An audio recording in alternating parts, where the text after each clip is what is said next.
Recording start. Welcome to the Transforming Assessment webinars. This session is on our panel review of the eAssessment Awards for 2018. We have a series of speakers, Patrick Craven from Sydney and Guilds, also the Vice Chair of the eAssessment Association, Gareth Hegarty, who is from International Baccalaureate, Captain John Lloyd from the Nautical Institute, and Professor Graham Opwood from Better Inc. So, Patrick, would you like to begin, please? Thank you, Matthew. I'm not going to go through the speakers again because Matthew's just done that for you. What I'm interested in doing is maybe just getting a quick poll of whether people are familiar with the eAssessment Association. So you just give me a sort of a quick yes/no to that question. It'd be helpful just to try and get a feel for those that might be aware of us and those that aren't.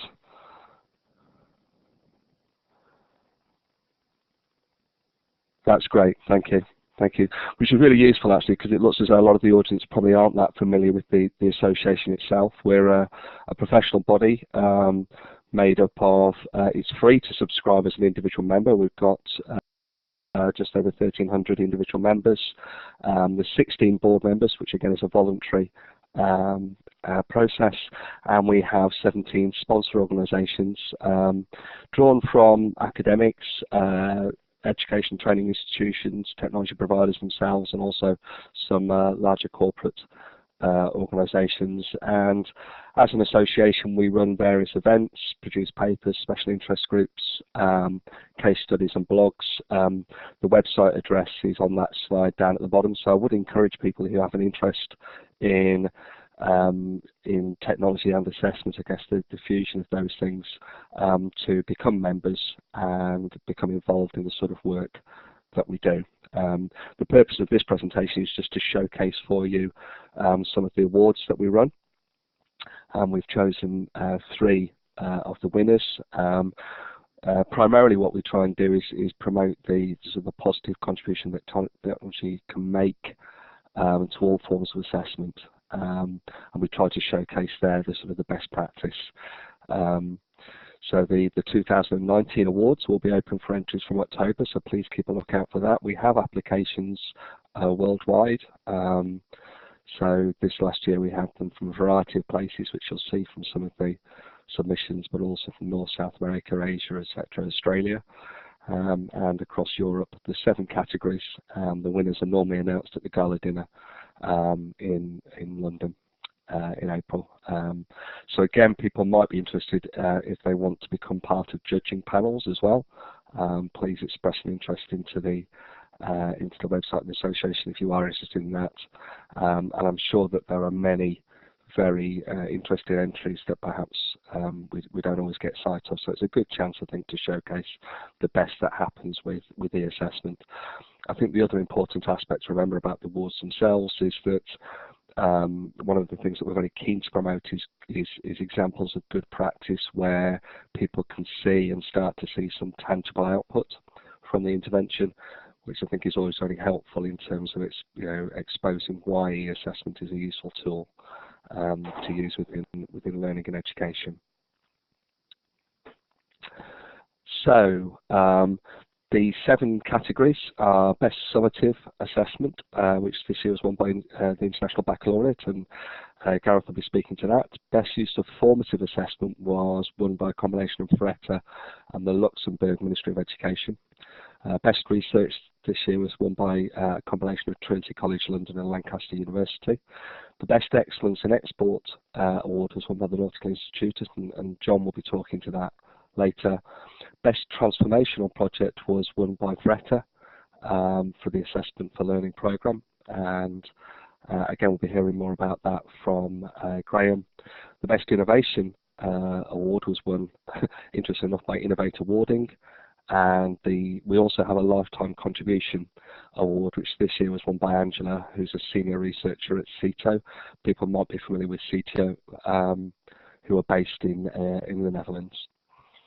And today with the 7 categories, so we're going to showcase 3 of them in today's session. So I'm going to hand over to Gareth now from the International Baccalaureate for the best use of summative assessment. Over to you, Gareth. Okay, thank you, Patrick. Today I'd like to discuss with you then the IB's winning award in the category of Best Summative Assessment. My name is Gareth Hegarty and I'm the Senior Manager for ESS and Transition for the IB. So the IB offers 4 programs of study for students aged 3 to 19 years, which focus on teaching students to think critically and independently, and how to inquire with care and logic. So they're the primary years program, the middle years program, the diploma program, and the careers related program. The IB programs are taught globally at almost 5,000 schools in 150 countries around the world. So in 2016, the IB introduced on-screen exams into its middle years program, which is the focus of our talk. So the exams are a single component for 4 of the subject groups in the middle years program. Those groups are the language and literature, individuals and societies, sciences and mathematics. In all, there are 11 subjects. We offer exams in 3 core languages, English, French and Spanish. And in language and literature, we offer exams in 9 different languages.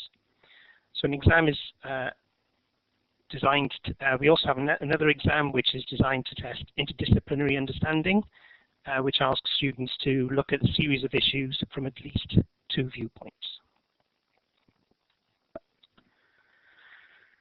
The e-assessment system and the on-screen examinations themselves were designed to support the IB's educational philosophies. So in particular, they support the assessment of inquiry skills and conceptual understanding in real-life contexts. They're unique because rather than being focused on multiple choice questions, as a lot of e-assessment is these days, or large numbers of disconnected small items, or auto-marking, IB's on-screen exams use technology to build highly engaging, extended tasks that lead students through an inquiry or problem-solving process.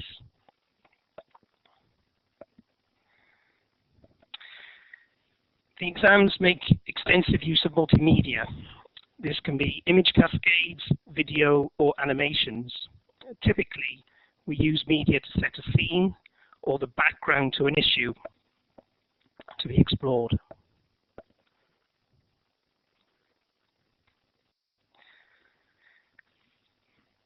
The questions that follow the media involve developing arguments and solving problems, which could be ethical or technical in nature, such as the example here of infographic about sustainable tourism and the challenge of distributing water supplies.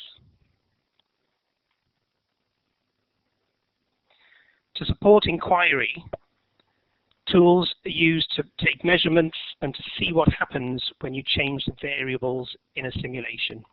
And tables allow data to be collected and conclusions drawn. The TI calculator emulator is a global tool that is permanently available to students, and to express their knowledge beyond simple written responses, we created a universal canvas drawing tool, which means that students can use the same drawing environment for a range of different question types. This chemistry question makes use of the canvas. And here are 2 further examples of actual student work.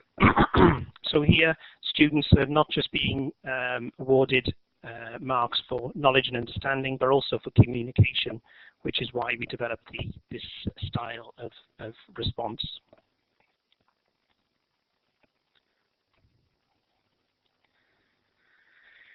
The interface that we've designed is designed to be familiar to anyone who uses web applications. Navigation is via a home page, which we refer to as the overview screen. So this contains a summary of each questions, and there's also a navigation panel on the right. So it's a very simple and clean interface. Once the question is selected, content is organized in panels which are scrollable. Again, we have reflected digital communication styles and avoided any paper-like features such as page motifs. So it should be very natural to web users, which we think the target audience would be. We also have some extra tools on there, just a few to help students, but not too much to get them too embroiled with the functioning of the system. So a simple bookmarking feature and a configurable clock.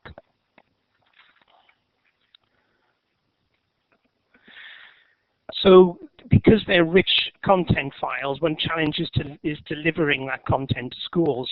The benefit, so the model we choose is to have executable files that are downloaded by schools. And this avoids our reliance on the internet. The executable files are distributed via a cloud-based server, and that means the content runs smoothly and reliably regardless of the quality of a school's internet connection. The package then must be distributed to students' devices, either manually or via a central school server. And once exams are completed, if schools are connected to the internet, which we advise that they are, student responses are automatically uploaded to the IB for marking. Alternatively, this again can be done manually. So we're always trying to service and serve our schools who may not have the best internet connections. For accessibility, we have a lot of built-in features. So the vast majority of students with particular needs, that we can meet their needs automatically. So when a candidate registers access requirements with us, the examination, when they log into the examination, it automatically configures itself to their needs, changing font size, background colors, and time allowance. More significant adaptations are also available, such as replaced questions, where some questions would be not appropriate for some students. Security is assured because the exams lock down computers, so students can't access other files or applications. They're time-bound, so it can only be activated at the designated time, and they require multiple codes, including individual candidate codes that are released by the IB only hours before the exam is set. Unexpected computer failure does not lead to lost responses. Local backups, and if connected to the internet, cloud-based backups start automatically when a student restarts a computer or restarts an exam.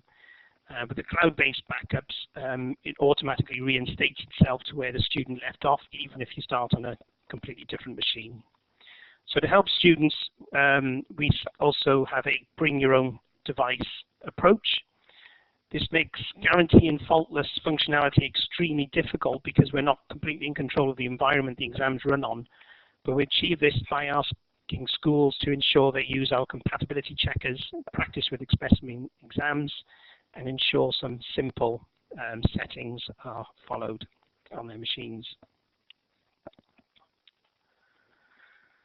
So as a result, we've now had almost 120,000 exams, and we've had no serious issues where we believe those activities and those actions have been taken by schools. So just now a couple of slides to show some of the positive feedback we've had from our community. So a few quotes there from some of our schools. And equally, we also capture feedback from students at the end of the exam as well, and we've had some pretty nice comments from them too.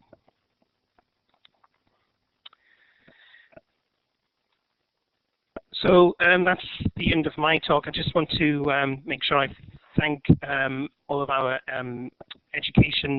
educators who have helped us on our schools, who have been part of this journey with us, and our technology partners, Alex Cranky Communication, who have also been with us on this journey. Thank you.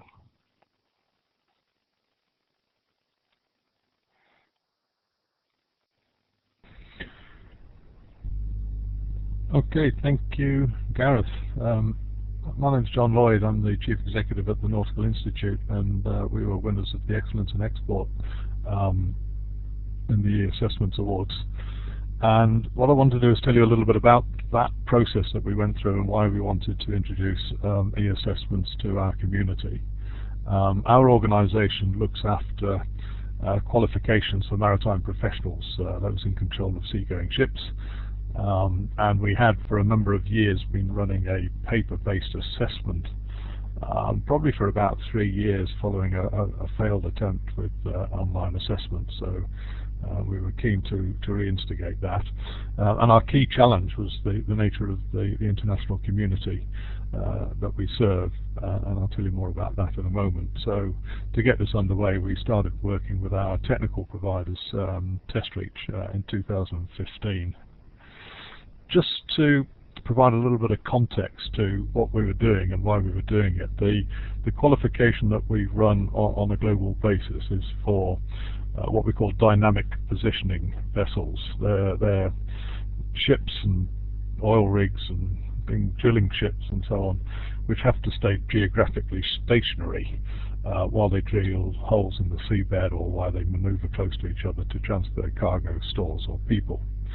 And so that ability to control the ship is very, very important, and they're learning about the systems and the position referencing systems, the control systems, the computer systems and so on. It was important that we made sure that they had understood the educational side of the program.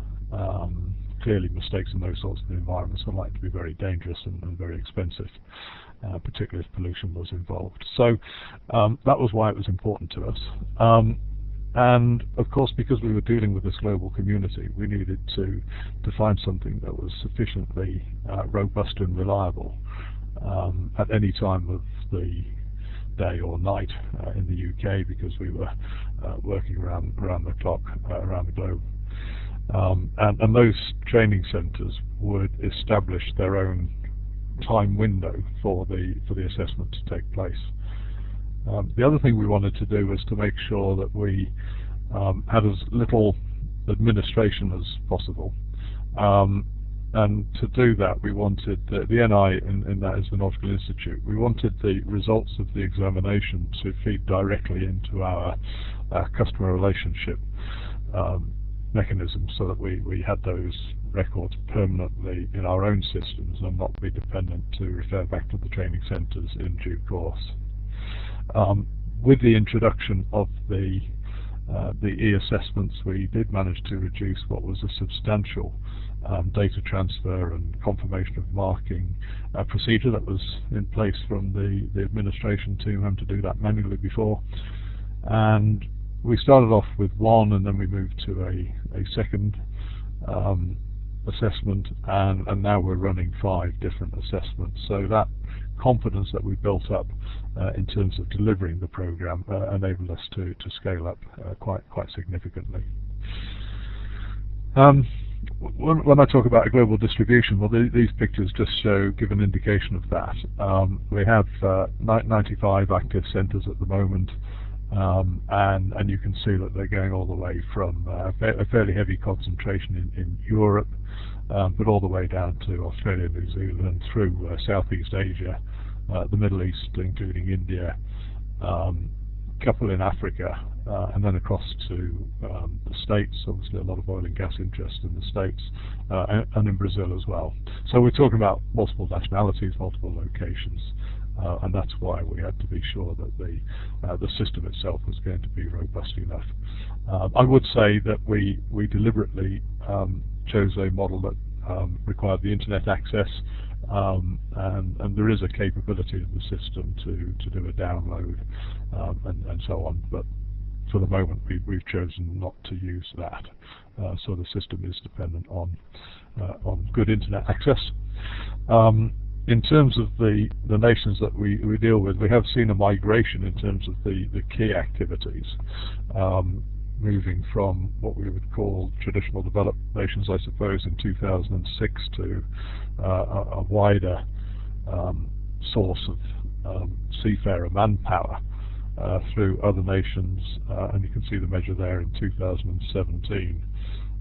And I guess that was a reflection on the change in the supply model of seafarers going on board ships, and quite a lot of that would be based on the cost and salary component for the seafarers. We had to have a system that was robust enough to address all of those, which we achieved. We achieved with some success. The feedback that we had indicated that there was a much stronger sense of identity with the learning process once we had the online assessments, and it was quite a lot stronger with the online assessments than it was with the paper exams. And you can see from the feedback there that it was treated more as an attendance thing, and my own sense is that the engagement from the training centres was perhaps a bit more supportive than it should have been in the context of a paper exam, whereas the randomisation of the multiple choice questions and so on made that much more difficult from the training centres. We did see quite a change in the failure rate, which gave me confidence that the online system was more robust than the paper things. It wasn't huge. We moved from about 4% failures to 9% failures. So that gave me confidence that the online system had the integrity we required. But you can see the other pieces of feedback there. The retention was better after we moved on to the e-assessments, and I think there was also a greater focus in terms of their in-course learning. Very important to us was the ease of access, and the logging on was found to be a very simple process. The centres choose their own time window for the assessments and so on.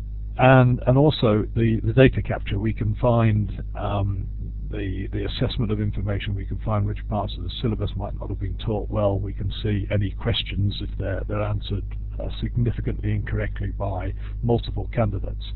Then perhaps we have some analysis to do in terms of how clearly the questions were raised. And we found with this online system that we could do that assessment and that analysis of good questions and bad questions far more rigorously than we would ever been able to do with the paper-based assessments. The continued growth that we've seen with it has proved very successful, reflected really our confidence in the system, and we see more of it into the future. So that's just a little snapshot of what we did and why we did it, and to give you an idea of the global perspective that we took to our assessments. Thanks very much. Good morning. This is Graham Orpwood, Director of International Programs for VRATA. VRATA is a educational technology company based in Toronto, and the project which I'm going to describe this morning is a collaboration between VRATA and the Ontario College System.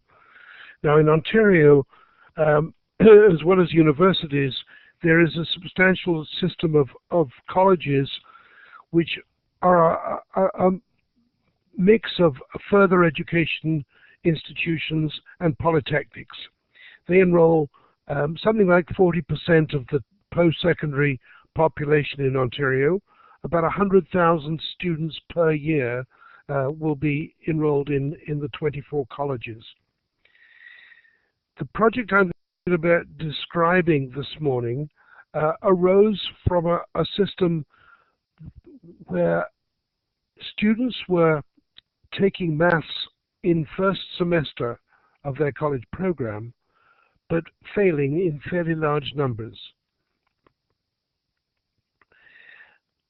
This slide shows you that of the nearly 40,000 students taking mathematics in the first semester of their program, over 30% were at risk of not completing their program due to their failing or near failing grades in first semester math.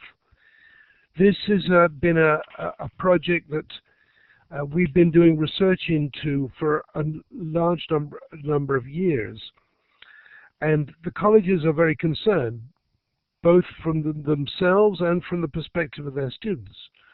The colleges are having to offer remedial maths courses for students who have the paper qualifications to enter college, but not having the skills to be successful when they get there.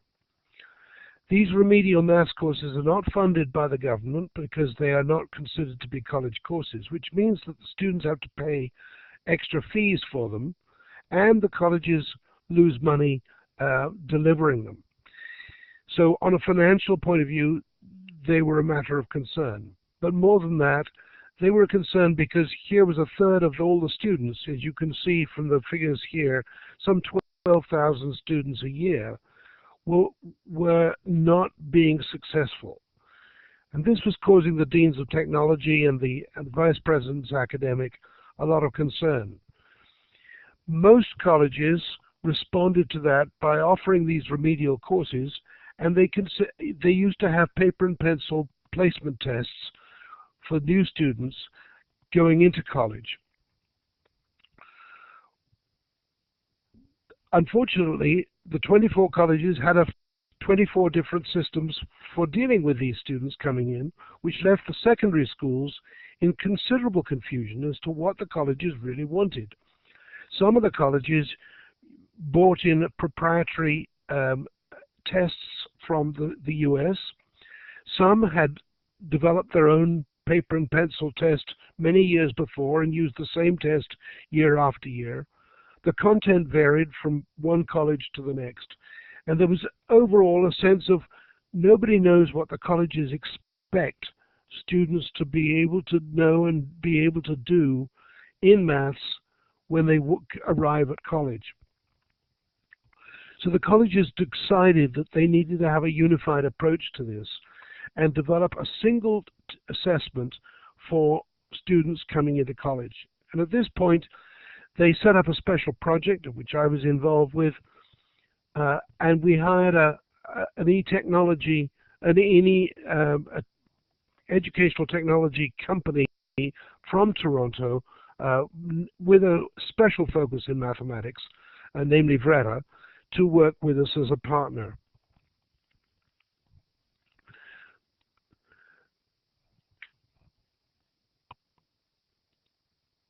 Now, the focus of the project was to completely turn assessment on its head.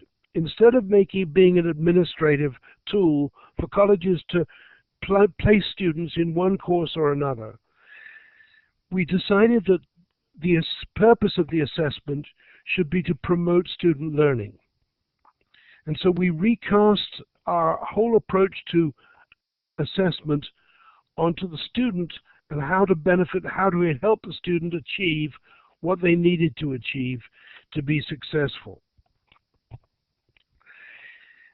And for this e-assessment was the key.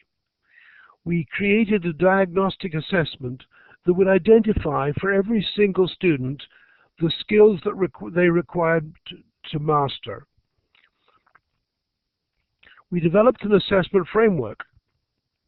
And interestingly enough, the content topics here were based on those topics that colleges had contained in their remedial courses, which were not, as you might expect, maths topics from the age of 6 that are normally taught in the age 16 to 18, the last couple of years of secondary school.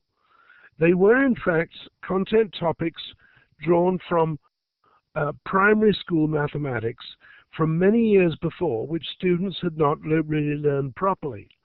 Decimals, fractions, ratios and proportion, percentages, basic algebra, measurements and unit conversion. These are the sorts of topics which students entering college at 18 or 19 years of age were having trouble with. So our assessment framework looked much more like a summary of a primary school maths curriculum than it did for the advanced secondary school years. We also our assessment framework contained 3 what we called performance expectations. These focused on what students were able to do in relation to a particular maths topic. For example, fractions. Were they simply expected to add and multiply and divide fractions? Or were they expected, in section B of the performance expectations, to apply that knowledge to practical problems? Or C, were they expected to reason about a practical situation and understand the maths that was underpinning it? So this framework enabled us to create items which we drew from the colleges and also developed ourselves, and many of them were multiple choice. Because we were using e-assessment, we were able to convert many of those multiple choice to constructed response items and eliminate guesswork. We had also, because of Ontario's bilingual system, had to create the entire system in both English and French.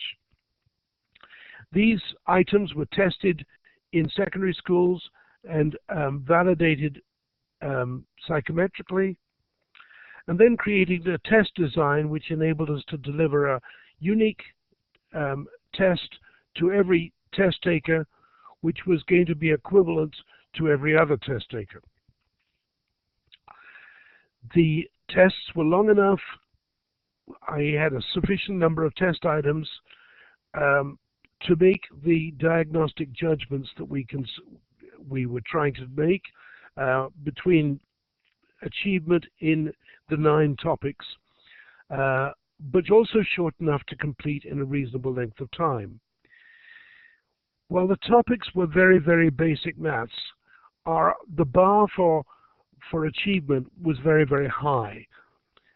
We expected 80% correct for students to get what we called a green light and not have to do the remedial work that followed.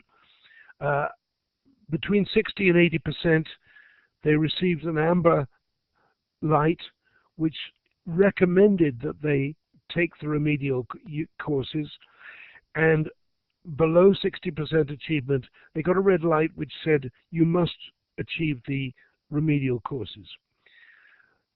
The remediation modules then focused on mastery learning and broke the topics down into micro steps, taught the lesson and gave students practice as they took the modules. These were self-paced. They were able to use them on their own devices, in class, on a tablet, on a laptop, at home, wherever they had an internet connection. So the results of this new approach were quite dramatic. Whereas before 48% of the students might have the prerequisite mastery in maths, we saw 3 weeks later, after students had taken this program, that up to 92% had the prerequisite mastery in math. This had the effect that colleges did not, in one case, did not offer the remediation courses at all that they used to do, which meant that the students saved money. The students also avoided getting left behind, because if they took a full 3-month course in maths as a remedial course, they were then 3 months behind their peers in taking their regular maths program. So it enabled the students to keep up, and at the same time it enabled the colleges to offer maths in a more user-friendly way. More importantly, it transformed the way teachers and students began to think of assessment. In the past, assessment had been something which was a hurdle for students, and yet another hoop to jump through before they could get involved with their program. Now the assessment was seen as something to help them, something to support their greater success. Once we got the program launched in the colleges, we found that universities were interested as well.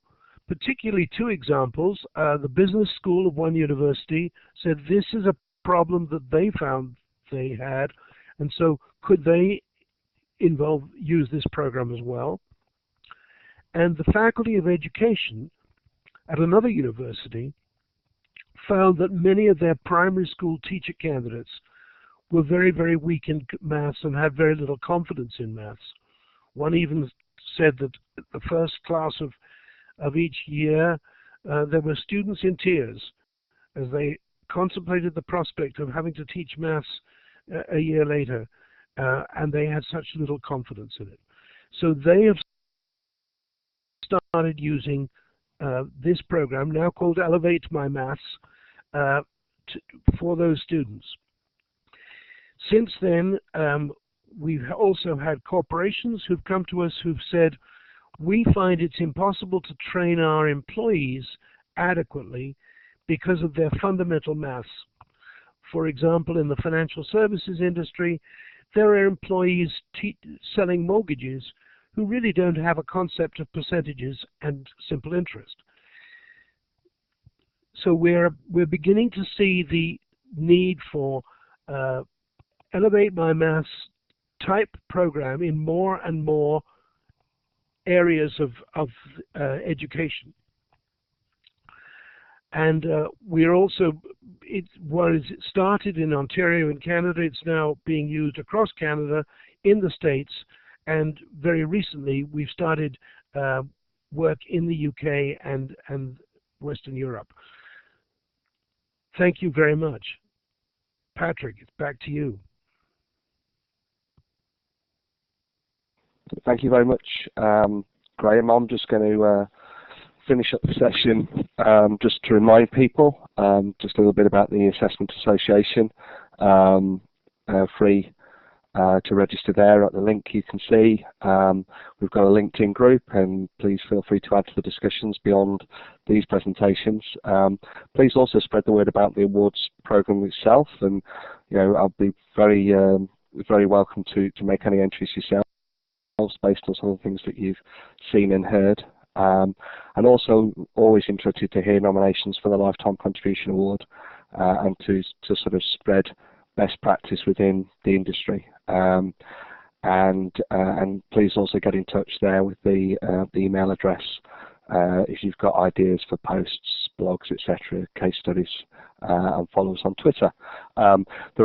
We've got time for questions and things. I noticed that there were some questions coming through on the chat link, some of which I think have been answered as we've been going along. And actually, I think Gareth has just responded to the last one that came in as well. Some ongoing discussion there, I think, about the drivers for the introduction of those more innovative item types. What do we do now then, Matthew? Do we take it to microphone for any further questions, or how do we want to do that? Either or either. If people would like to ask a question through the microphone, there's a hands up button towards the top of the participants list, or you may type your question into the text chat. We'll still be around for about another 15 minutes, so we've got plenty of time. You may address your question to any of the speakers in the sequence for today. Let me just look down the list. I'm not seeing anybody typing questions yet, so go ahead. Yep, press the talk button. Yeah. I see there's a question just coming from Michael, who was asking whether the site has details of which tools have been used by the examples. And I guess what you're asking there, Michael, is which e-assessment products or tools sort of sit behind the particular examples that you've heard people talk about today. I think probably one of the speakers at least referred to TestReach, was it? I think that was John who referred to that in his presentation, if that's what you mean. Yeah. Yes, I did. Gareth, I couldn't quite work out whether yours was a homegrown solution or whether it was an off-the-shelf product. No, we built our system from scratch with technology partners based in Germany called Alex Cranky Communications, or CrankyCom. Right. Okay. Okay. So they're a technology organisation rather than necessarily an e-assessment product provider. Yes. Well, yeah. I mean, they do a lot of work in moving more into the education space, I think. But yeah, okay. They do a wide okay. Okay, that's it. And then I think with the last one, I mean, obviously that's you're speaking about the VRETA system anyway, there, aren't you? Yes, well, VRETA operates, it developed its own system, but it works in partnership with educational institutions. So virtually all VRETA's work is partnership. For example, we had a partnership with the Ministry of Education in Luxembourg, another partnership with the Ministry of Education in France, and we're developing a partnership in England with the University of Derby. So all of our programs, the technology comes from VRETA, but we work in partnership with educational institutions. Yeah, that's helpful, Greg. So does that help, Michael? I think probably what you've got there is three good examples, haven't you? You've got one where it's actually the product provider speaking about a particular application, one where it's an example of using an off-the-shelf product, and one where actually it's been a combination of, I guess, a sort of a co-creation and design of a solution in some of those more innovative areas. But if you go to the site itself, it'll have Matthew's just saying that they'll all be posted as well. If you go to the site itself, there'll be a mixture of institutions, providers, combinations, and where you've got a case study, either it'll probably explain what the technology solution is behind the case study, or I'm sure if you get in contact with the people, they'd be able to let you know what systems they were using. But it can be quite a good forum to go to if you want to do some of that judgment across different solutions and how people have approached those things. And it's a good question because oftentimes there are different reasons why people take different approaches to what they choose to use.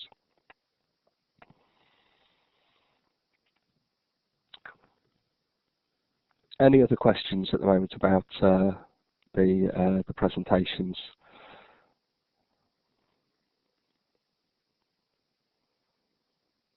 Or the awards? I mean, just as an open question, do people, having seen the presentations and heard a bit more about the association, do people feel that they might either have themselves or suggest that others might put themselves forward this coming year to be considered for the awards?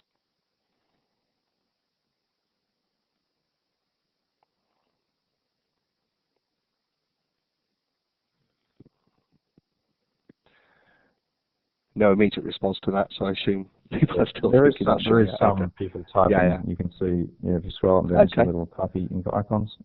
Yep. But that's great as well, Alan. I think, obviously, it's as much about encouraging access into the association as much as being part of the awards, so that's brilliant. Bob, BKSB, I think would be a very good option for a submission. Do a lot of good work in both sort of maths and English areas, etc. And obviously Neil indicating that possibly we want to consider for the future. But what I would say is obviously you'll be able to keep track of what happens this year anyway. If you link into the association, it's free again, I'd stress, as an individual member. So if you have an interest in this particular domain, then I think it's well worth being engaged with the association and linking into the sort of work that we're doing.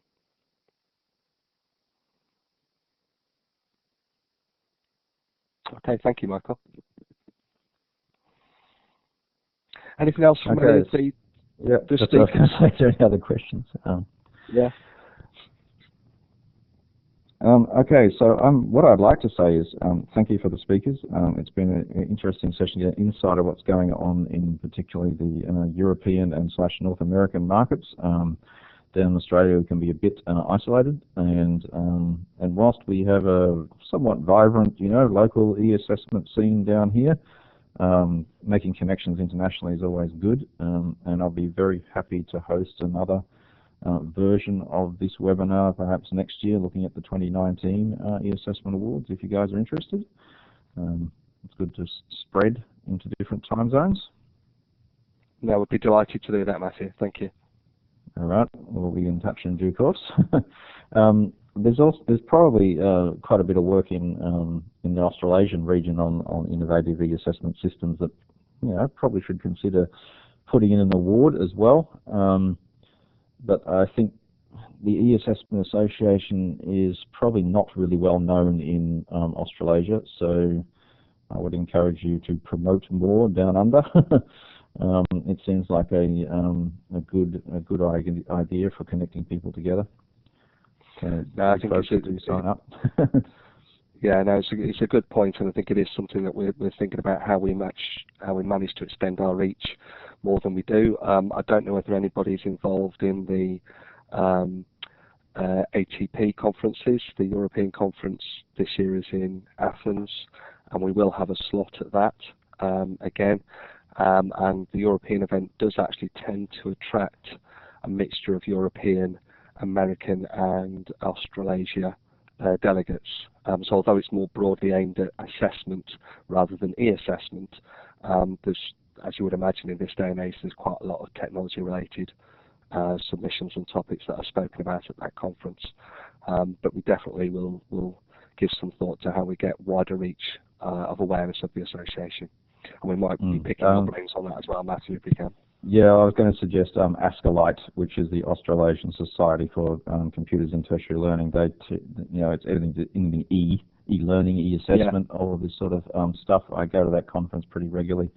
It's probably the largest in our Australia, New Zealand kind of region. It's our main peak group for that. So the conference is normally in November each year. So this year it's going to be in Melbourne, actually in Deakin University down in Geelong, which is just west of Melbourne. Yeah. We're also going to, I haven't actually made this public yet, run an e-exam symposium, which is attached to a project I'm leading out of the Australian Government Office of Learning and Teaching. Although now defunct, the project continues. So yeah, thanks Yvonne. There's the link to the Baccalaureate conference. But later in the next month or so, we'll also announce our e-exam symposium that we're going to run. So people will be welcome to come along to that. It'll be very minimal costs, cover our catering bill, that's about it. But Baccalaureate is a 3-4 day conference and quite a rich selection of academic focused conference, but generally there's quite a lot, broad range of speakers that turn up. So just a bit of plug for Baccalaureate. Definitely worth trying to tap into. Yeah. I think the Assessment Association and Baccalaureate would be, sister brother kind of organisations, and I think there would be good connections there. Great, thank you. Okay, is there any other last final questions? What I am going to do though is stick up my obligatory feedback link, because we like to get our evaluation. So actually there's another couple of slides. System is very slow today.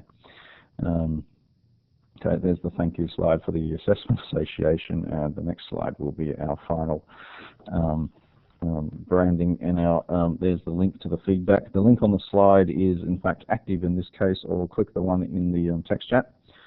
As I mentioned, these sessions are recorded. They will be on our transformingassessment.com website, and hence the plug to Baccalaureate. We're also the e-assessment special interest group under Baccalaureate, although we're semi-independent.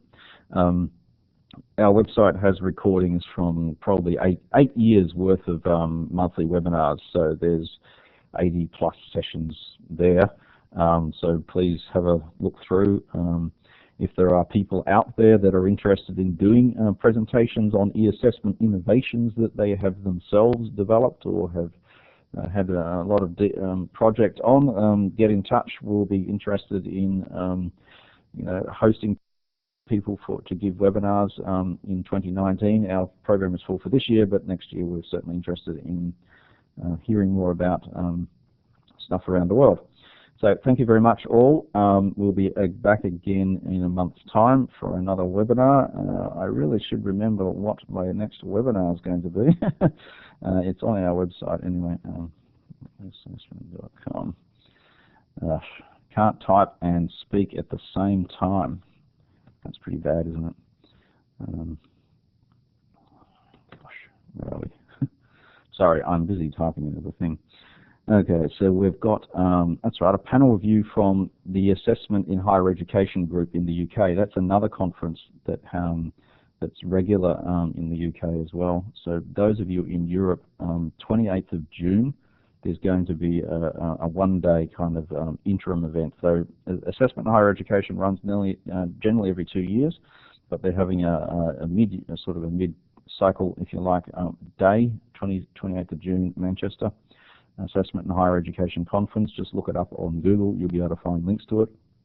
So our next session is going to be a panel review of some of the speakers from that, and it'll be chaired by Sally Jordan from the Open University. She's the head of the Maths and Physics group at Open Uni. So once again, thank you very much. Sorry, I've been whittling on a bit. I'm going to stop the recording and see you all next month. And thank you to our speakers. Thank you very much to our speakers. Okay, thanks. Bye. Thank you, Matthew. Goodbye. No worries.